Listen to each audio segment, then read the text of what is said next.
एक दिन की बात है। अरे कालू, तू चल मेरे घर चल, आज तेरी भाभी ने तुझे दावत पर बुलाया है। अरे वाह, दावत पर? फिर तो मैं जरूर आऊंगा। हाँ, शाम को आ जाना।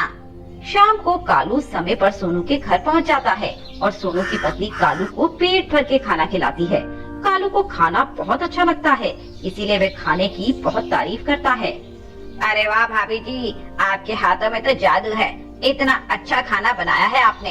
देवर जी, आपको इतना पसंद आया है तो और दूं? नहीं नहीं भाभी, पेट में जगह नहीं है। काश मेरी जिंदगी में भी आप जैसी पत्नी होती जो रोज मुझे अच्छा अच्छा खाना बनाकर खिलाती। अच्छा जी, तो मेरी जैसी पत्नी चाहिए आपको? अरे नहीं भाभी जी, वैसा मतलब नहीं है मेरा। मैं तो बस चाहता हूँ कि आप जैसा खाना बनाने वाली मिल जाती। अरे भाई, तो एक चिड़िया है हमारी नजर में, मेरी ही साली है, बिल्कुल चुनमुन जैसा खाना बनाती है। सच में? तो बात चलाओ ना मेरी। ठीक है, अगर तेरा यही फैसला है तो ठीक है। सोनू अपने सास ससुर से कालू के रिश्ते की बात करता है। टूनी के माँ बाप भी मान जाते हैं। दामाद जी, हमें तो कोई परेशानी नहीं, बस आपने कालू को टूनी के बारे में सब बता दिया है ना? नहीं बताया तो नहीं, पर मुझे पूरा भरोसा है कि वह अन्य पक्षियों जैसा नहीं है। वो मेरा दोस्त है, इतना तो मैं जानता ही हूँ कि वह काले गोरे में कोई भेदभाव करने वाला नहीं है। उसे तो बस एक घरेलू बहू से मतलब है। ठीक है, अगर ऐसी बात है तो हम अगले हफ्ते शादी कर लेते हैं। टूनी बहुत काली थी, पर रंग काला होने के बावजूद वह बहुत गुणी थी। उधर कालू भी शादी के लिए तैयार हो जाता है और फिर एक दिन उन दोनों की शादी का दिन आता है। सब जगह सजावट हुई थी, तभी टूनी मुंह ढक कर आती है। सुनो यार, टूनी ने इतनी गर्मी में क्यों पल्लू कर रखा है? ये इनका रिवाज है, इनके घर में शादी के समय चिड़िया घूंघट में रहती है। शादी की सारी विधि समाप्त हो जाती है और उन दोनों की शादी भी हो जाती है। कालू टूनी को घर ले आता है। रात को कालू जब टूनी का घूंघट उठाकर देखता है तो वह हैरान रह जाता है। कौन है तुम? अजी, आप ये कैसी बातें कर रहे हैं? मैं आपकी पत्नी हूँ। आज ही तो हमारी शादी हुई है। क्या तुमसे मेरी शादी हुई है? तुम चुनमुन भाभी की बहन हो? हाँ। नहीं, मैं तुम्हें अपनी पत्नी नहीं मानता। तुम जैसी काली कलोटी को मैं किसी भी जन्म में अपनी पत्नी नहीं मानूंगा। अरे रंग भी देखा है तुमने अपना? टूनी चुपचाप खड़ी रहती है। वहीं कालू के सारे सपने बिखर जाते हैं जो उसने अपनी पत्नी को लेकर सजाए थे। वह चाहता था कि उसकी पत्नी बहुत ही सुंदर होगी। ऐसी पत्नी जंगल में किसी पक्षी की नहीं होगी, पर उसके अरमान धरे के धरे रह गए। अगली सुबह कालू टूनी को लेकर सोनू के घर पहुंचता है और गुस्से से कहता है, रख अपनी साली को अपने पास, मैं इसे अपनी पत्नी नहीं मानता। अरे इसका कोई मेल है मेरे साथ? मैं कहाँ और ये कहाँ? कालू, तू ये कैसी बातें कर रहा है? मैंने तो सोचा था कि तू और लोगों जैसा नहीं है।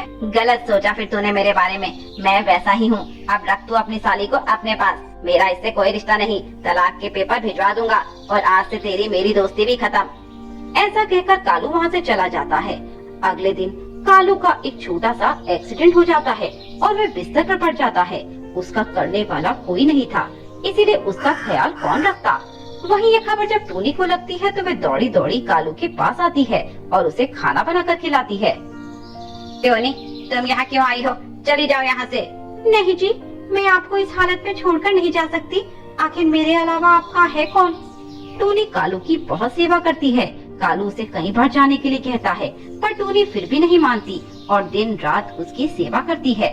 ऐसे ही कुछ महीने बीत जाते हैं। कालू अब एकदम ठीक हो जाता है, पर ये सब हुआ था टूनी की सेवा से और ये बात कालू भी जानता था। इसीलिए वह टूनी से कहता है, टूनी, मैं बहुत गलत था। मैंने तुम्हारा कितना अपमान किया, पर उसके बावजूद तुमने मेरा ख्याल रखा।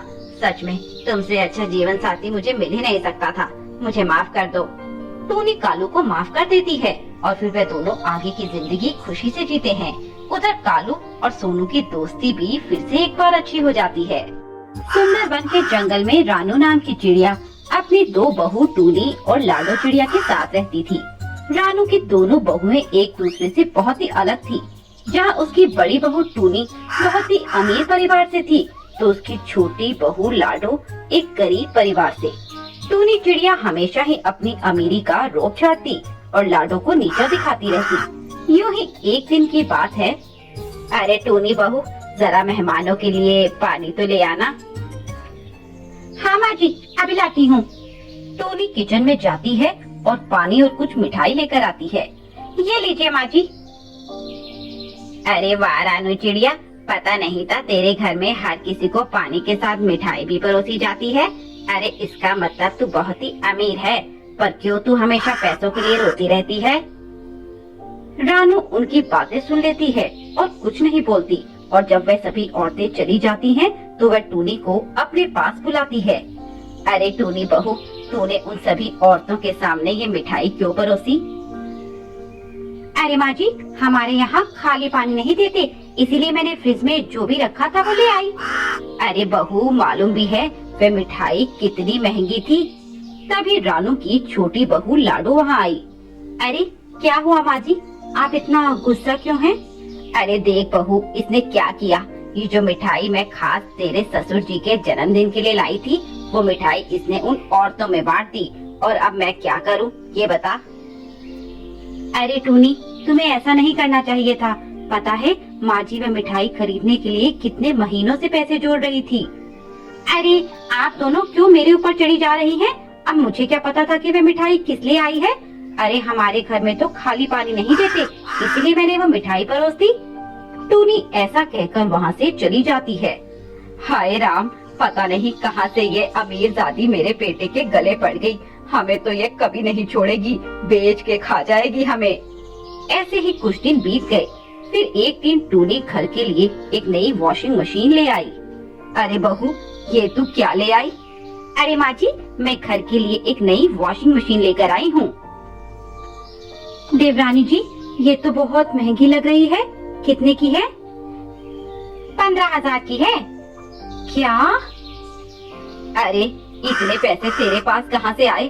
कहीं चोरी वोरी तो नहीं की? नहीं माँ जी, ये तो मैंने किश्तों पर निकाली है। अरे इतनी महंगी मशीन लेने की क्या जरूरत थी? हम तो हाथ से ही कपड़े धो लेते हैं। पर मुझसे वो सब नहीं होता। क्या मतलब नहीं होता? अपनी जेठानी से कुछ सीख। अरे ये तो गरीब परिवार से है, इनको तो ये सब करने की आदत है, पर मुझसे गरीबों वाले काम नहीं होते। वैसे भी मैं आपको कौन सा कपड़े हाथ से धोने से मना कर रही हूँ, आप धो ले, पर मैं तो मशीन से धोऊंगी। टूनी वे मशीन अपने कमरे में रख लेती है और हमेशा अपने ही कपड़े उस मशीन में धोती, और लाडो को उसका जरा सा भी इस्तेमाल नहीं करने देती थी। अरे टोनी, तुम भाभी को भी अपने कपड़े इसमें ही धोने दो ना। अरे तुम चुप रहो जी, मैंने क्या कोई ठेका ले रखा है? और इनके कपड़े बहुत गंदे होते हैं, उन्हें मशीन भी चलानी नहीं आती। खामखाम मेरी अच्छी खासी मशीन खराब कर देंगे वो। लाडो टूनी की बातें सुनकर उदास हो जाती है, और शाम को जब वे खाना खाते हैं तो लाडो खाना बनाकर सबको देती है। वहीं टूनी खाना खाकर मुंह बनाने लगती है। छी, क्या बनाया है ये? क्या हुआ देवरानी जी, खाना पसंद नहीं आया आपको? अरे ऐसा बेस्वाद खाना भी किसी को पसंद आएगा?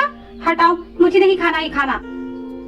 टोनी बहू, तुम ऐसे खाने का अपमान क्यों कर रही हो? माँ जी देखिए, मुझे जो सही लगता है मैं वही कर रही हूँ। ऐसा खाना मुझे तो पसंद नहीं, मैं तो ये सब खाना खाने वाली नहीं। ऐसा खाना हमारे यहाँ नौकर भी नहीं खाते हैं, तो ये लाडो भाभी हमें क्या बनाकर खिला रही है? टोनी खाने की थाली दूर फेंक देती है और उठकर वहाँ से चली जाती है। ऐसे ही कुछ दिन बीत जाते हैं। अब हर रोज टोनी किसी न किसी बात को लेकर कलेश करने लगी और अपनी जेठानी लाडो को खरी खोटी सुनाने लगी, और उसको उसकी गरीबी की याद दिलाकर उसका मजाक बनाने लगी। फिर एक दिन टोनी अपनी सास और जेठानी से कहने लगी, माँ जी आज मेरे माँ बाप आने वाले हैं, इसीलिए आप दोनों थोड़ा अच्छे से खाना बना लेना और घर की साफ सफाई भी कर लेना। देखो लाडो भाभी, वहाँ कितने जाले लगे हुए हैं, देखो क्या सफाई करनी नहीं आती आपको? वहाँ कोई जाला नहीं लगा हुआ, वहाँ तो सब कुछ एकदम साफ है। मैंने पिछले हफ्ते ही तो वहाँ की सफाई की थी। अरे जेठानी जी, जो आपसे कहा जा रहा है आप वो करो, बस इस बात का ध्यान रखना कि मेरे घर वालों के सामने हमारी कोई बेइज्जती ना हो। मैं जरा बाजार से कुछ मिठाई और साफ पानी लेकर आती हूँ। टोनी अपनी जेठानी लाडो को ये हुक्म देकर वहाँ से चली जाती है, और बेचारी लाडो बहुत ही मेहनत से घर की साफ सफाई करती है। तभी सफाई करते हुए उसके हाथ से टोनी की फोटो फ्रेम टूट जाती है, जो कि बहुत महंगी थी। हे भगवान, अब मैं क्या करूं? ये फ्रेम तो बहुत ही कीमती था। अब जब टोनी देवरानी ये देखेंगी तो बहुत गुस्सा हो जाएंगी। अरे लाडो, क्या टूट गया? अभी किसी चीज की टूटने की आवाज आई थी। माँ जी, वो माँ जी। अरे बता भी, क्या हुआ? माँ जी, मेरे हाथों से ये फ्रेम टूट गई। अरे ये तो टूनी की पसंदीदा फ्रेम है, ये आखिर कैसे टूट गई? माँ जी, सफाई करते हुए ये टूट गई। अरे अब पता नहीं वे टूनी क्या करेगी। अगर उसका कोई छोटा सा गिलास भी तोड़ दे तो वह सारा घर सर पर उठा लेती है, और आज तूने उसकी फ्रेम तोड़ दी, पता नहीं आज वो क्या करेगी। पर तू चिंता मत कर, मैं सब देख लूंगी। लाडो बेचारी डरी हुई थी कि तभी टूनी के माँ बाप आ गए और टूनी भी बाजार से आ गई। जेठानी जी, आपने खाना तो बना लिया है ना? हाँ टूनी, तुम चिंता मत करो, सब तैयार हो चुका है। खाना तो आपने सही बनाया है ना? कभी वो रोज का खाना तो नहीं बना दिया, बीमारों वाला? नहीं नहीं टूनी, मैंने खाने में सब तुम्हारी पसंद की चीजें बनाई हैं। ठीक है, तो लगा दो खाना। लाडो सबके लिए खाना लगाती है और टूनी के माँ बाप खाना खाते हैं। अरे खाना तो बहुत ही अच्छा बनाया है आपने। वैसे ये खाना मेरी बड़ी बहू लाडो ने बनाया है। हाँ हाँ, हम जानते हैं, टूनी को तो कुछ बनाना आता ही नहीं, इसे तो बस लोगों की कमियां निकालनी आती हैं और फालतू का खर्च चाहे जितना भी करवा लो इससे। अरे माँ, बस भी करो ना। खाना खाने के बाद वे सभी टूनी के कमरे में आराम करने लगते हैं कि तभी टूनी की नजर अपने फोटो फ्रेम पर पड़ती है। अरे मेरी फोटो फ्रेम कहाँ गई? सुबह तक तो यही टंगी थी। तभी लाडो टूनी के पास आती है। टूनी, वो फ्रेम मुझसे गलती से टूट गई, मुझे माफ कर देना। माफ? अरे आप जानती भी हैं कितना कीमती फ्रेम था वो, मैं तो खास पेरिस से लेकर आई थी, और आप ऐसे कह रही हैं कि टूट गया? बस टूनी, तुम अपनी जेठानी से किस तरह बात कर रही हो? बड़े छोटे का कोई लिहाज है या भूल गई हो तुम? माँ जी, आप तो हटी जाइए, मैं आपके मुंह नहीं लगना चाहती। आप तो अपनी इस बहू का साथ देंगी, आखिर ये आपकी फेवरेट बहू जो है। टूनी, आज तेरे माँ बाप आए हुए हैं, इसीलिए मैं ये नहीं चाहती कि खामखा मैं तेरा दिन खराब करूं। बाकी इतनी अकल तो तुझे होनी चाहिए कि बड़ों से कैसे बात की जाती है। देख लाडो, देख, आज तक उसने इस तरीके से कभी तुझसे बात नहीं की। यही होते हैं एक अच्छी बहू के गुण। सिर्फ अमीर हो जाने से बहू के अंदर संस्कार नहीं आते, उसे बचपन से ही बच्चों के अंदर डाला जाता है। और माफ कीजिएगा भाई साहब, पर आपकी इस बेटी को अपनी दौलत का शायद कुछ ज्यादा ही घमंड है, तभी हर समय बस अपने पैसों का रौब दिखाती रहती है, और बड़े छोटों का तो बिल्कुल भी लिहाज ही नहीं है इसे।